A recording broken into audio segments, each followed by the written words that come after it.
മകൻ്റെ ED notice സംബന്ധിച്ച് വിചിത്രമായ പ്രതികരണവും മറുപടിയുമാണ് മുഖ്യമന്ത്രിയുടെ ഭാഗത്തു നിന്നുണ്ടായത്. യഥാർത്ഥത്തിൽ കേരളത്തിലെ എല്ലാ മാധ്യമങ്ങളും വളരെ പ്രാധാന്യത്തോടുകൂടി റിപ്പോർട്ട് ചെയ്ത ആധികാരികമായൊരു വാർത്തയാണ് കേരളത്തിൻ്റെ മുഖ്യമന്ത്രി പിണറായി വിജയൻ്റെ മകൻ വിവേക് കിരണ് EDയുടെ നോട്ടീസ് ഇഷ്യൂ ചെയ്തിരുന്നു എന്നും അതിനുശേഷം എന്ത് സംഭവിച്ചു എന്നറിയില്ല എന്നും. അതിനോട് പ്രതികരണമായി മുഖ്യമന്ത്രി കഴിഞ്ഞ ദിവസം പറഞ്ഞത് അങ്ങനെയൊരു നോട്ടീസ് ഞങ്ങൾക്ക് കിട്ടിയില്ലല്ലോ എന്നുള്ളതാണ്. ഞാൻ ഈ ഘട്ടത്തിൽ പറയാനുള്ളത്, മകന് ക്ലിഫ് ഹൗസിൽ എത്ര മുറിയുണ്ടെന്ന് അറിയാമോ എന്നുള്ളതല്ല ഞങ്ങൾക്ക് അറിയേണ്ട കാര്യം. നിങ്ങളുടെ മകന് നേരെ ED നോട്ടീസ് അയച്ചിരുന്നോ ഇല്ലയോ? നോട്ടീസ് ഇല്ലെങ്കിൽ കേരളത്തിൻ്റെ മുഖ്യമന്ത്രിയാണ് അങ്ങ്. അങ്ങയുടെ മകനെതിരെയാണ് കേരളത്തിലെ ഏറ്റവും പ്രധാനപ്പെട്ട ഒരു പത്രമാധ്യമ സ്ഥാപനം ഇത്രയും ഗൗരവമുള്ളൊരു വാർത്ത പ്രസിദ്ധീകരിച്ചത്. മകന് നോട്ടീസ് ED അയച്ചിട്ടില്ല, അങ്ങനെ ഒരു സംഭവമില്ല എന്ന് ഉറപ്പുണ്ടായെങ്കിൽ മലയാള മനോരമയ്ക്കെതിരെ മാനനഷ്ട കേസ് കൊടുക്കാൻ അങ്ങ് തയ്യാറാകണം. കാരണം അങ്ങ് പറഞ്ഞല്ലോ, മക്കളെ പ്രതി ഒട്ടും ഒരു അല്ലെങ്കിൽ ഒട്ടും ഒരു പ്രയാസം ഉണ്ടാകേണ്ടി എനിക്ക് വന്നിട്ടില്ല. മക്കളെ പ്രതി അഭിമാനം മാത്രമേ ഉള്ളൂ. മക്കളാരും അധികാരത്തിൻ്റെ ഇടനാഴിയിലൂടെ നടന്നിട്ടില്ല.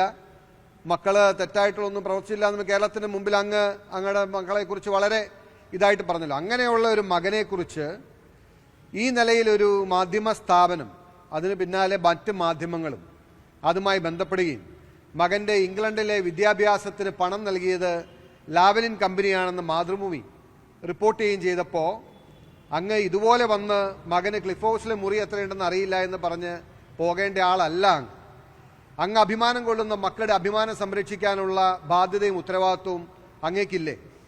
അങ്ങനെയെങ്കിൽ മുഖ്യമന്ത്രി എന്ന നിലയിൽ ഈ വാർത്ത തെറ്റാണ് എന്ന് നിഷേധിച്ച് അടിസ്ഥാനരഹിതമാണ്, അല്ലെങ്കിൽ വ്യാജമാണ്, കളവായ വാർത്തയാണ്, എൻ്റെ മക്കളെ തേജോവധം ചെയ്യാൻ വേണ്ടി ഇതുപോലുള്ള വാർത്ത പ്രസിദ്ധീകരിച്ച മാധ്യമങ്ങൾക്കെതിരെ അങ്ങ് നടപടി എടുക്കാൻ തയ്യാറാകണം.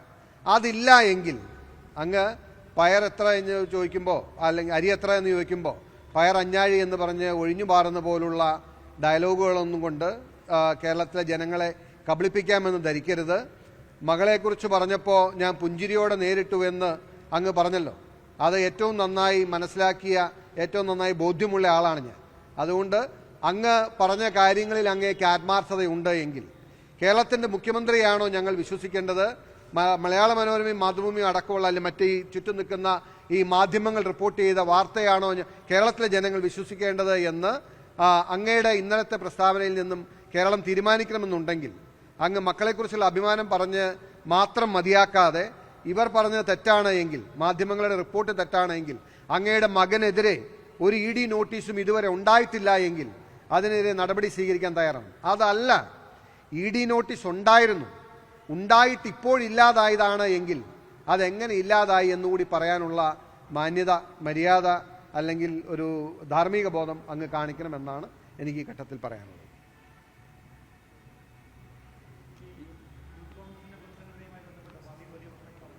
ഇത് സംബന്ധിച്ച് എന്തെങ്കിലും ഉണ്ടെങ്കിൽ പറയാം, ഉണ്ടെങ്കിൽ അത് കഴിഞ്ഞിട്ട് പറയാം.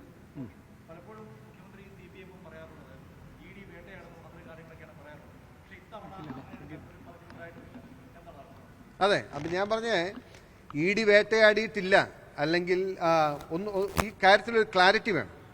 ഒന്നുകിൽ ED നോട്ടീസ് അയച്ചു, ED നോട്ടീസ് അയച്ചിട്ട് പിന്നീട് നടപടി ഉണ്ടായില്ല, അതല്ലെങ്കിൽ അങ്ങനെ ഒരു നോട്ടീസ് ഉണ്ടായിട്ടില്ല എന്ന്. ഇത് വേറെ ആരെക്കുറിച്ചും അല്ലല്ലോ, ഒരു കേരളത്തിലെ ഒരു സാധാരണ പൗരനെ കുറിച്ചല്ലല്ലോ, മുഖ്യമന്ത്രിയുടെ മകനെക്കുറിച്ചാണ്. അല്ലെങ്കിൽ അദ്ദേഹം ആർജവത്തോടുകൂടി പറയണം, ഇങ്ങനെയൊരു നോട്ടീസ് എൻ്റെ മകന് ഉണ്ടായിട്ടില്ല, നിങ്ങൾ പ്രസിദ്ധീകരിച്ചത് വ്യാജമായ തെറ്റായ വാർത്തയാണ് എന്ന് നിഷേധിക്കാൻ തയ്യാറാണ്. അതല്ല, അദ്ദേഹം ഇതുവരെ തയ്യാറായിട്ടില്ല. ഇന്നലത്തെ പ്രസ് കോൺഫറൻസ് ഞാൻ വിചാരിച്ചത്, അങ്ങനെ ഒരു നോട്ടീസ് ഇല്ലെങ്കിൽ ഇപ്പോൾ നമ്മുടെ കുടുംബത്തിൽ ആരെക്കുറിച്ചെങ്കിലും അങ്ങനെ ഇല്ലാത്തൊരു വാർത്ത വന്നാൽ ഈ നിലയിലാണ് നമ്മൾ പറയുക. തീർച്ചയായിട്ടും അത് വ്യാജ വാർത്തയാണെന്നും തെറ്റാണെന്നും നിശ്ചയിച്ചിട്ടുണ്ട്. വ്യാജ വാർത്തയെന്ന് പറഞ്ഞിട്ടുണ്ട് അദ്ദേഹം, എന്ന് പറഞ്ഞു കണ്ടില്ല. പക്ഷെ മകന് ക്ലിഫ് ഹൗസിലെ മുറി എത്രയാണെന്ന് അറിയില്ല എന്നാണ് അദ്ദേഹം പറഞ്ഞത്. അത് പ്രസക്തമായ ഞങ്ങൾ നമ്മളെ ബാധിക്കുന്ന കാര്യം. കിട്ടിയിട്ടില്ല എന്ന് പറയുന്നതും ED നോട്ടീസ് ഇഷ്യൂ ചെയ്തിട്ടില്ല എന്ന് പറയുന്ന വ്യത്യാസമാണ്. അദ്ദേഹം കോൺഫിഡൻ്റായി പറയണം എൻ്റെ മകനെതിരെ ED സമൻസ് അയച്ചിട്ടില്ല എന്ന് പറയാൻ. കാരണം ഇന്നും വെബ്സൈറ്റിൽ അവൈലബിൾ ആണ്. ഇത് സാധാരണ ഒരാളെക്കുറിച്ചല്ലല്ലോ, കേരളത്തിൻ്റെ മുഖ്യമന്ത്രിയുടെ മകനെക്കുറിച്ചാണ്. So it's not that simple and light. അദ്ദേഹത്തിന് വെറുതെ മറ്റ് കഥകൾ പറഞ്ഞ് ആലങ്കാരിക കാര്യങ്ങൾ പറഞ്ഞ് ഒഴിയാൻ കഴിയുന്നതല്ല. നിങ്ങളുടെ മകനും മകളും ED നോട്ടീസിന് നേരിട്ടിട്ടുണ്ട് എന്ന് ഞാൻ പറയുന്നു. നിങ്ങളുടെ മകനും മകളും EDയുടെ നോട്ടീസിന് നേരിടേണ്ടി വന്നിട്ടുണ്ട്. പക്ഷെ അതെങ്ങനെ സെറ്റിൽ ചെയ്തു, എന്തായി, എവിടെയായി, അന്വേഷണം മുന്നോട്ട് പോയില്ല, നിങ്ങളുടെ മകനും മകൾക്കും എതിരെ നടപടി ഉണ്ടായില്ല, അതൊക്കെ എങ്ങനെ സംഭവിച്ചു, എന്തുകൊണ്ട് സംഭവിച്ചു എന്ന് നമുക്ക് അന്വേഷിക്കേണ്ടി വരും. അല്ലെങ്കിൽ അതാരെയും പറയേണ്ടത്, അത് അങ്ങാണ് പറയേണ്ടത്. അങ്ങാണ് കേരളത്തോട് പറയേണ്ടത് എൻ്റെ മകനും മകൾക്കുമെതിരെ ഉണ്ടായ അന്വേഷണത്തിന് എന്താണ് സംഭവം. അല്ലെങ്കിൽ കോൺഫിഡൻ്റ് ആയി പറയണം, എൻ്റെ മകനോ മകൾക്കോ എതിരെ ഒരു ഏജൻസിയും നോട്ടീസ് അയച്ചിട്ടില്ല, സമൻസ് അയച്ചിട്ടില്ല എന്ന് കോൺഫിഡൻ്റ് ആയി പറയണം. അതല്ലാതെ മറ്റു കാര്യങ്ങൾ പറഞ്ഞ് ഒഴിഞ്ഞു മാറാമെന്ന് ശ്രമിക്കരുതെന്നുള്ളതാണ് ഈ ഘട്ടത്തിൽ പറയാനുള്ളത്. കിട്ടിയിട്ടെന്നുള്ള മകനും മകളും ED അന്വേഷണം നേരിടേണ്ട സാഹചര്യം ഉണ്ടായിട്ടുണ്ട് എന്നാണ് ഞാൻ ഈ ഘട്ടത്തിൽ പറയുന്നത്. നോട്ടീസ് അയച്ചിട്ടുണ്ട് എന്നാണ് ഞങ്ങൾക്ക് കിട്ടുന്ന വിവരവും ബോധ്യവും.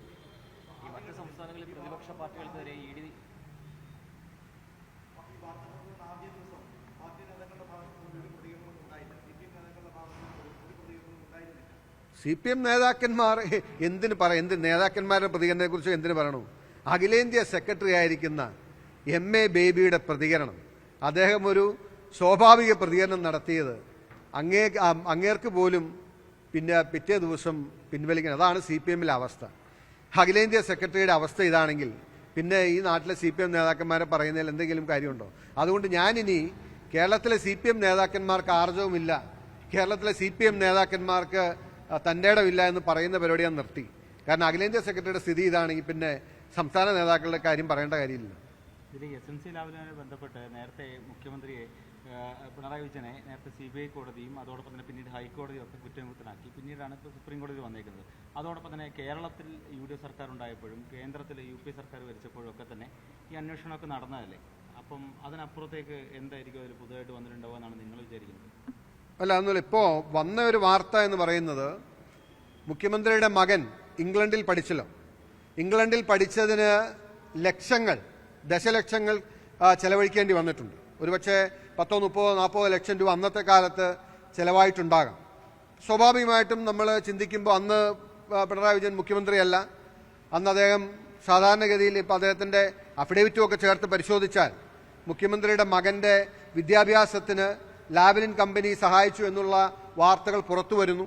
അപ്പോൾ അദ്ദേഹം സ്വാഭാവികമായിട്ടും പറയണ്ടേ, എൻ്റെ മകന് ഇംഗ്ലണ്ടിൽ പഠിക്കാൻ ഞാൻ 10-40 ലക്ഷം രൂപ മുടക്കിയതിൻ്റെ സോഴ്സ് ആരെങ്കിലും ചോദിച്ചാൽ മറുപടി പറയാൻ അദ്ദേഹം ബാധ്യസ്ഥനല്ലേ? എൻ്റെ രാഷ്ട്രീയ പ്രവർത്തനം, എൻ്റെ പൊതുപ്രവർത്തനം കളങ്കരഹിതമായിരുന്നു എന്ന് അങ്ങ് പറഞ്ഞിട്ട് കാര്യമില്ലല്ലോ. Speaking things are there. അങ്ങയുടെ മകൻ ഇംഗ്ലണ്ടിൽ വിദ്യാഭ്യാസം നടത്തിയതിന് എത്ര രൂപ ചെലവായി, ആരെങ്കിലും പണം മുടക്കിയോ, അങ്ങ് അന്നത് കൊടുത്തു എന്ന് പറയുന്നുണ്ടെങ്കിൽ അതിൻ്റെ വരുമാനത്തിൻ്റെ സ്വാഭാവികമായിട്ടും ആളുകൾ ചോദിക്കും. അന്നേരം അസ്വസ്ഥപ്പെട്ടിട്ട് കാര്യമില്ല. അതല്ലെങ്കിൽ അത് ഞാൻ പറഞ്ഞു, കോൺഫിഡൻ്റായി കേരളത്തിൻ്റെ മുഖ്യമന്ത്രി ഇന്നലെ എൻ്റെ മകനും മകൾക്കും നേരെ EDയുടെ നോട്ടീസ് ഉണ്ടായിട്ടില്ല, അല്ലെങ്കിൽ അന്വേഷണം ഉണ്ടായിട്ടില്ല എന്ന് ആർജവത്തോടെ അങ്ങേക്ക് പറയാൻ കഴിയാത്ത എന്തുകൊണ്ടാണ്? അല്ലാണ്ട് എനിക്ക് കിട്ടിയിട്ടില്ല, ക്ലിഫ് ഹൗസിൽ വന്നിട്ടില്ല, ലഭിച്ചിട്ടില്ല, ക്ലിഫ് ഹൗസിലെ മുറി എത്രയെന്ന് അറിയില്ല, ഈ നിലയിലുള്ള വഴകുഴമ്പൻ മറുപടി കേൾക്കുമ്പോൾ തന്നെ അറിയാം വേർ യു സ്റ്റാൻഡ്. 2023 നോട്ടീസ് അത് ഇപ്പോൾ ഈ ഒരു നിയമസഭാ തെരഞ്ഞെടുപ്പ് മുന്നിൽ പരിപാടി നിൽക്കുമ്പോൾ പുറത്തു വരുമ്പോൾ അതിൻ്റെ എന്തെങ്കിലും ഒരു EDയുടെ ഒരു നീക്കമൊക്കെ 2023 നോട്ടീസിനെ കുറിച്ച് ഇപ്പോൾ പറയുന്നു എന്നാണ് പറയുന്നത്. ഞാൻ ചോദിക്കട്ടെ, എൻ്റെ മുമ്പിൽ നിൽക്കുന്ന നിങ്ങളെല്ലാവരും റിപ്പോർട്ട് ചെയ്തൊരു വാർത്തയുണ്ട്, നിങ്ങൾ മറന്നുപോയെന്ന് എനിക്കറിയില്ല. മാത്യു കുഴൽനാടന് ED നോട്ടീസ് ലഭിച്ചേക്കുന്നു, ഓർമ്മയുണ്ടോ? മാത്യു കുഴൽനാടനെതിരെ ED അന്വേഷണം. എനിക്കിതുവരെ നോട്ടീസ് കിട്ടിയിട്ടില്ല. എനിക്കെതിരെ അന്വേഷണം ഉണ്ടോ എന്ന് അറിയില്ല. എനിക്കെതിരെ നോട്ടീസ് കിട്ടുന്നതിന് മുമ്പ്, അതല്ലെങ്കിൽ കേരളത്തിലെ നിരവധിയായിട്ടുള്ള സംഭവങ്ങളിൽ ED നോട്ടീസ് അയക്കുന്നതിന് മുമ്പ് മാധ്യമങ്ങളിലും മറ്റു കാര്യങ്ങളിലും പൊതുവായി വരുന്ന കാര്യം, 2023 ഒരു നോട്ടീസ് അയച്ചിട്ട് ഇതുവരെ ഈ ഭൂലോകത്ത് മറ്റാർക്കും അറിയാൻ കഴിഞ്ഞില്ല എന്ന് പറഞ്ഞാൽ നമ്മൾ എന്താണ് മനസ്സിലാക്കേണ്ടത്?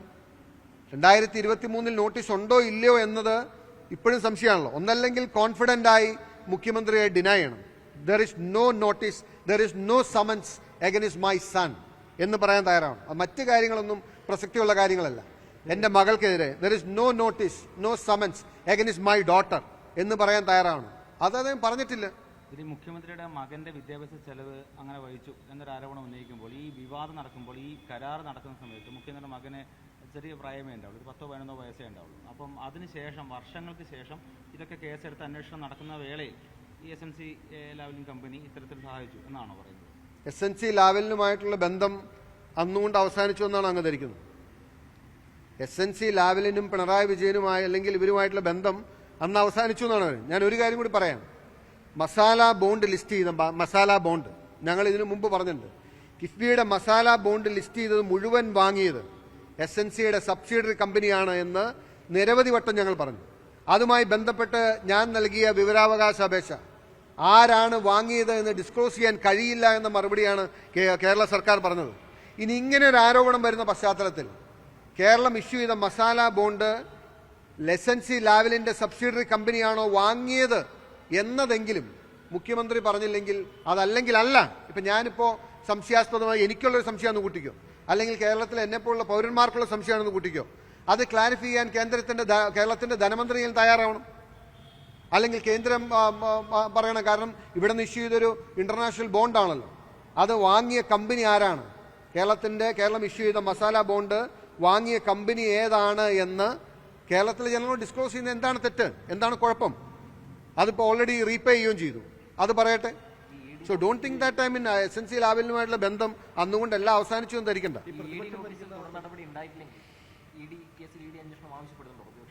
അതല്ലല്ലോ, ഇ ഡി സമൻസ് അയച്ചിട്ട് ഒരാൾ ഹാജരായിട്ടില്ല എങ്കിൽ, ആ നോട്ടീസ് സ്റ്റിൽ പെൻഡിങ് ആണെങ്കിൽ എന്തുകൊണ്ട് മുന്നോട്ട് കൊണ്ടുപോകുന്നില്ല, എന്തുകൊണ്ട് നടപടി ഉണ്ടാകുന്നില്ല എന്ന് മറുപടി പറയേണ്ടത് കേന്ദ്ര സർക്കാരും കേന്ദ്ര ധനമന്ത്രാലയവും കേരളത്തിൽ നിന്നുള്ള കേന്ദ്രമന്ത്രിമാരും ഒക്കെയാണ്. അവരൊക്കെ മൗനമല്ലേ?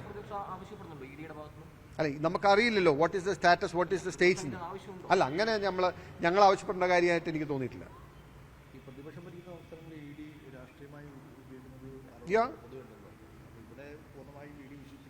അല്ല, ഈ പൂർണ്ണമായും ED വിഷയം അത് ഞാൻ പറഞ്ഞുതരാം. പ്രതിപക്ഷത്തെ ED വേട്ടയാടാറുണ്ട്. EDയുടെ പലപ്പോഴും നമ്മൾ കാണുന്ന കാഴ്ച, ED വേട്ടയാടുന്നതിന് പിന്നാലെ വരുന്ന പൊളിറ്റിക്കൽ നെഗോസിയേഷന് വഴങ്ങുന്നവർക്ക് ED കേസ് മുന്നോട്ട് പോകാറില്ല. വഴങ്ങാത്തവർക്കെതിരെ, അതാണ് നിങ്ങൾ ഈ പറയുന്ന പ്രതിപക്ഷം, വഴങ്ങാത്തവരെ വീണ്ടും വീണ്ടും ED വേട്ടയാടുകയും അവർക്കെതിരെ നടപടി സ്വീകരിക്കുകയും അവരെ അറസ്റ്റ് ചെയ്യുകയും അവരെ ജയിലിലിടുകയും ചെയ്യും. അപ്പോൾ EDയുടെ ഒരു ഇതുവരെ നമ്മൾ കണ്ടിട്ടുള്ള രീതി എന്ന് പറയുന്നത്, ED കേസുകൾ ഇനീഷ്യേറ്റ് ചെയ്യും, അതിൻ്റെ പേരിൽ നെഗോസിയേഷൻ ഉണ്ടാവും, വഴങ്ങിയാൽ ഒരുപക്ഷെ നോട്ടീസുകൾ പിൻവലിക്കപ്പെടുകയോ സമൻസുകൾ ഇല്ലാതാവുകയോ തുടർ നടപടികൾ ഉണ്ടാവാതെ പോവുകയോ ചെയ്യും. പക്ഷേ EDക്ക് വഴങ്ങാത്തവർക്കെതിരെ ജയിലും അറസ്റ്റും കാര്യങ്ങളും ഒക്കെ ഉണ്ടാവാറുണ്ട്. അതാണ് പലപ്പോഴും കോൺഗ്രസ് പറഞ്ഞിട്ടുള്ളത് ED പ്രതിപക്ഷത്തെ വേട്ടയാടുന്നു എന്ന് പറയുന്നത്. ഇവിടെ വേട്ടയാടലില്ലല്ലോ.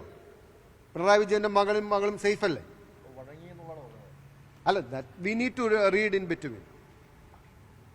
അതോടൊപ്പം തന്നെ ഈ യൂത്ത് കോൺഗ്രസിന്റെ സംസ്ഥാന അധ്യക്ഷനെ തെരഞ്ഞെടുപ്പുമായി ബന്ധപ്പെട്ട് ഇപ്പം വലിയ വിവാദങ്ങൾ പാർട്ടിയിൽ നടക്കുന്നുണ്ട്. അപ്പം ഈ അർഹതപ്പെട്ട ആളുകളെ അവഗണിച്ചു എന്നൊരു തോന്നലുണ്ടോ?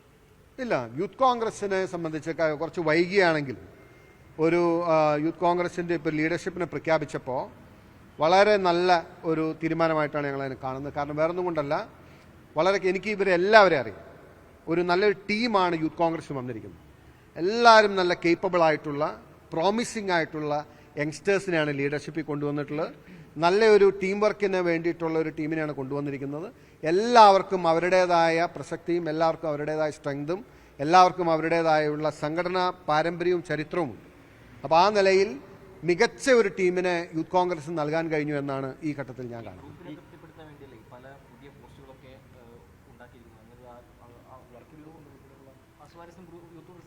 അല്ല, നിങ്ങൾ മനസ്സിലാക്കേണ്ട ഒരു കാര്യം, പാർട്ടി ഒരു തീരുമാനം എടുക്കുമ്പോൾ അതിൽ ഒരുപാട് ഫാക്ടേഴ്സ് കാണും.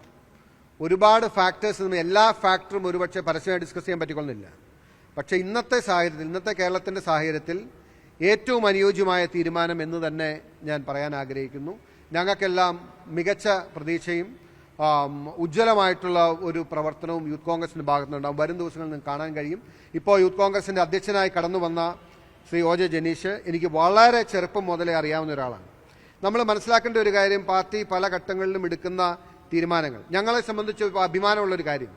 ഞങ്ങൾക്ക് ഞാനിപ്പോൾ ഒരുപക്ഷെ ഞാനത് പറയുന്ന അപ്രോപ്രിയേറ്റ് ആണോ എന്ന് എനിക്കറിയില്ല, എന്നാൽ പോലും ഈഴവ സമുദായത്തിൽ നിന്ന് ഞങ്ങൾക്ക് വളരെ നേതാക്കന്മാർ കുറവുള്ള ഒരു മികച്ച നേതാക്കന്മാർ എം ലിജു യൂത്ത് കോൺഗ്രസ് അധ്യക്ഷ സ്ഥാനത്ത് വന്നതിന് ശേഷം ഞങ്ങൾക്കൊരു മികച്ച ഒരു യുവജന നേതാവിനെ ഉയർത്തിക്കൊണ്ടുവരാൻ കഴിഞ്ഞത് ജനീഷിലൂടെയാണ്. അദ്ദേഹം ഇപ്പോൾ യൂത്ത് കോൺഗ്രസ് അധ്യക്ഷ സ്ഥാനത്ത് വരുന്നു. ഈഴവ സമുദായത്തിൽ നിന്ന് പെട്ട ഒരു ആള് യൂത്ത് കോൺഗ്രസ് അധ്യക്ഷ സ്ഥാനത്ത് വരുന്നതിന് വളരെ സന്തോഷത്തോടുകൂടി കാണുന്ന ഒരാളാണ് ഞാൻ. കാരണം കോൺഗ്രസ് കഴിഞ്ഞ ഏറെ കാലമായി ആ വിഭാഗത്തിൽ നിന്ന് അല്ലെങ്കിൽ പിന്നോക്ക വിഭാഗങ്ങളിൽ നിന്നൊക്കെ മികച്ച നേതൃത്വത്തെ വാർത്തെടുക്കണം എന്നുള്ള ഒരു വിചിന്തിതമായിട്ടുള്ളൊരു തീരുമാനം അതിൻ്റെ പിന്നിലും ഉണ്ട്. തീർച്ചയായിട്ടും അത് മാത്രമല്ല, ഒ ജെ ജനീഷ് കഴിഞ്ഞ കാലങ്ങളിൽ KSU യൂത്ത് കോൺഗ്രസ് സമയങ്ങളിൽ യൂത്ത് കോൺഗ്രസിൻ്റെ തൃശ്ശൂർ ജില്ലാ അധ്യക്ഷക്ക് ഒരുപക്ഷെ യൂത്ത് കോൺഗ്രസിൻ്റെ അവസാനത്തെ സംസ്ഥാന സമ്മേളനം നിങ്ങൾ കണ്ടിട്ടുണ്ടാവും. എത്ര ഉജ്ജ്വലമായിട്ടാണ് സംഘടിപ്പിച്ചതെന്ന്. ഒരുപക്ഷെ അദ്ദേഹത്തിന് അതിൻ്റെ പേരിൽ നിങ്ങളാരും അദ്ദേഹത്തെ മറ്റേ റീൽസിലോ അല്ലെങ്കിൽ മറ്റേ ഇതിലോ കണ്ടിട്ടൊന്നും വരില്ല. പക്ഷേ തൃശ്ശൂർ ജില്ലയുടെ ജില്ലാ അധ്യക്ഷനായിട്ടിരുന്ന് അതിൻ്റെ ബാക്ക് ബോണായി നിന്ന ആളാണ്. എല്ലാവരും ഒരുപക്ഷെ നിങ്ങൾ കാണുന്ന പോലെ ഇന്ന് മീഡിയയുടെ മുമ്പിലോ എല്ലാവരും റീൽസിൻ്റെ മുമ്പിലോ ഉണ്ടാക്കണമെന്നില്ല. അപ്പോൾ ഏറ്റവും റിയലായി പ്രവർത്തിക്കുന്ന നേതാക്കന്മാർക്കും ഈ പാർട്ടിയിൽ അവസരമുണ്ട്. ആ നിലയിലുള്ള ഒരു ടീമിനെയാണ് ഈ തവണ നമ്മൾ എലിവേറ്റ് ചെയ്തിട്ടുള്ളത്. ഞാൻ തികച്ച ഉജ്ജ്വലമായ പ്രതീക്ഷ യൂത്ത് കോൺഗ്രസിനെ കുറിച്ചുണ്ട്. ഒ ജെ ജനീഷും ടീമും ഒരിക്കലും കേരളത്തെ നിരാശപ്പെടുത്തില്ല. വരും നാളുകളിൽ പ്രതിപക്ഷ യുവജന സംഘടനയുടെ ദൗത്യം ഏറ്റവും ഉജ്ജ്വലമായി അവർ നിറവേറ്റും. കേരളത്തിൽ തന്നെ പ്രവർത്തിക്കാൻ താല്പര്യമുണ്ട് എന്നാണ് അബിൻ വർക്കി പറഞ്ഞത്. അപ്പോൾ ദേശീയ സെക്രട്ടറി ആക്കിയത് എന്തുകൊണ്ടായിരിക്കും? നേരത്തെ തന്നെ ഈ പറഞ്ഞ അഭിജിത്തൊക്കെ ഈ ദേശീയ സെക്രട്ടറി പദവി വേണ്ട എന്ന് 2 വർഷം മുമ്പ് പറഞ്ഞ ആളുകളാണ്. ഇല്ല, ആ നിലയിലല്ല അദ്ദേഹം പറഞ്ഞു. അദ്ദേഹത്തിന് കേരളത്തിൽ പ്രവർത്തിക്കാൻ സ്വാഭാവികം എല്ലാവർക്കും അങ്ങനെയല്ലേ. നമ്മളിപ്പോൾ കേരളത്തിലുള്ള ഏത് നേതാവിനെ പരിശോധിച്ചാലും അവരെല്ലാവരും കേരളത്തിൻ്റെ രാഷ്ട്രീയത്തോട് ഹൃദയം കൊണ്ട് വിളക്കപ്പെട്ടവരാണ്. ഇപ്പോൾ സാക്ഷാൽ സംഘടനാ ജനറൽ സെക്രട്ടറി ആയിരിക്കുന്ന KC വേണുഗോപാൽ, അദ്ദേഹത്തിന് രാജ്യം മുഴുവനുള്ള കാര്യങ്ങൾ കൈകാര്യം ചെയ്യേണ്ടി വരുമ്പോഴും അദ്ദേഹത്തിന് കേരളത്തിൻ്റെ ഓരോ രാഷ്ട്രീയ ചലനത്തിലും എന്തുമാത്രം അദ്ദേഹം ഇൻവോൾവ് ആണെന്ന് നമുക്കറിയാം. ബഹുമാന രമേശ് ചെന്നിത്തല, അദ്ദേഹം മഹാരാഷ്ട്രയുടെ ചുമതല വഹിക്കുന്ന വർക്കിംഗ് കമ്മിറ്റി അംഗമാണ്. അദ്ദേഹം ദേശീയ തലത്തിൽ പല ഉത്തരവാദിത്തങ്ങൾ ഏറ്റെടുക്കുകയും ദേശീയ തലത്തിലെ കാര്യങ്ങൾ പാർട്ടി നിർവഹിക്കുകയും ചെയ്യുന്ന വ്യക്തിയാണ്. But at the same time അദ്ദേഹം കേരളത്തോട് ഏറ്റവും ചേർന്ന് നിൽക്കുന്നതല്ലേ. അപ്പോൾ ഞാൻ ദേശീയ ഭാരവാഹത്തിൽ പ്രവർത്തിച്ചിട്ടുള്ള ആളാണ്. ഞാനാണെങ്കിലും ലിജു ആണെങ്കിലും വിഷ്ണു ആണെങ്കിലും ഞങ്ങളൊക്കെ ദേശീയ ഭാരവാഹികളായിരുന്നതാണ്. അന്നേരമൊക്കെ ഞങ്ങൾ കേരളത്തിലെ കാര്യങ്ങളിൽ നിന്ന് ഒട്ടും വിട്ടു നിൽക്കേണ്ടി വന്നിട്ടില്ല. അബിൻ കേരളത്തിലെ ഒരു മികച്ച യുവജന രാഷ്ട്രീയ നേതാവാണ്. കേരളത്തിൽ നിറഞ്ഞു നിന്ന് പ്രവർത്തിക്കുന്നതാണ്. അദ്ദേഹത്തിന് അതിലൊരു കുറവും വരുത്തേണ്ടി വരില്ല. ഇതൊരു അഡീഷണൽ അംഗീകാരമായി, ഒരു അഡീഷണൽ ഉത്തരവാദിത്തമായി കൂടുതൽ കേരളത്തിൻ്റെ മണ്ണിൽ നിറഞ്ഞു നിന്ന് പ്രവർത്തിക്കാൻ അദ്ദേഹത്തിന് കഴിയും. ആ കാര്യത്തിൽ യാതൊരു സംശയവുമില്ല. അപ്പോൾ അദ്ദേഹം സ്വാഭാവികമായിട്ടും തെരഞ്ഞെടുപ്പും ഒക്കെ അടുത്ത് വരുന്നതുകൊണ്ട് കൂടുതൽ സമയം ചെലവഴിക്കേണ്ടി വരുമോ എന്നുള്ള അതിനൊക്കെയുള്ള ഒരു സൗകര്യം ദേശീയ നേതൃത്വം ചെയ്തു കൊടുക്കും എന്നാണ് ഞാൻ മനസ്സിലാക്കുന്നത്. ഇല്ലില്ല, അങ്ങനെ അദ്ദേഹം പറഞ്ഞിട്ടില്ല. അദ്ദേഹം പറഞ്ഞത് അദ്ദേഹത്തിന് കൂടുതലായി കേരളത്തിൽ നിന്ന് പ്രവർത്തിക്കാൻ ആഗ്രഹിക്കുന്നു എന്നുള്ളതാണ്. അതൊരു തെറ്റല്ല. അത് സ്വാഭാവികമായിട്ട് ഞങ്ങൾക്ക് എല്ലാവർക്കും ഉള്ള വികാരം തന്നെയാണ് അദ്ദേഹം പറഞ്ഞത്. അതിലൊരു തെറ്റില്ല. താനൊരു ക്രിസ്ത്യാനി ആയതുകൊണ്ടാണോ തന്നെ ഇങ്ങനെ അവഗണിക്കുന്നത്, നേതൃത്വം മറുപടി പറയണമെന്ന് സൂചിപ്പിക്കുന്നത്? അങ്ങനെയൊന്നും അദ്ദേഹം പറഞ്ഞില്ലെന്ന്. അത് നിങ്ങൾ അങ്ങനെ ധരിക്കുന്നു എന്നാണ് അദ്ദേഹം ചോദിച്ചത്. ഞാനൊരു ക്രിസ്ത്യാനി ആയതുകൊണ്ട് തന്നെ മാറ്റിയത് അങ്ങനെയൊന്നുമില്ല. ബട്ട് ഓഫ് കോഴ്സ് ഞാൻ പറഞ്ഞില്ലേ, നമുക്കിപ്പോൾ ഇതിൻ്റെ അകത്ത് ഒരു രാഷ്ട്രീയത്തിൽ അങ്ങനെ നമ്മൾ ഇത് പറയേണ്ട കാര്യമില്ല. ഏറ്റവും മികച്ച ഇന്നത്തെ ഘട്ടത്തിൽ ഇന്നത്തെ സമയത്ത് കോൺഗ്രസ് എടുത്തത് ഏറ്റവും ഉചിതമായ ഒരു തീരുമാനം യൂത്ത് കോൺഗ്രസിൻ്റെ കാര്യത്തിൽ കൈക്കൊണ്ടു എന്നുള്ള അഭിമാനം ഞങ്ങൾക്കുണ്ട്.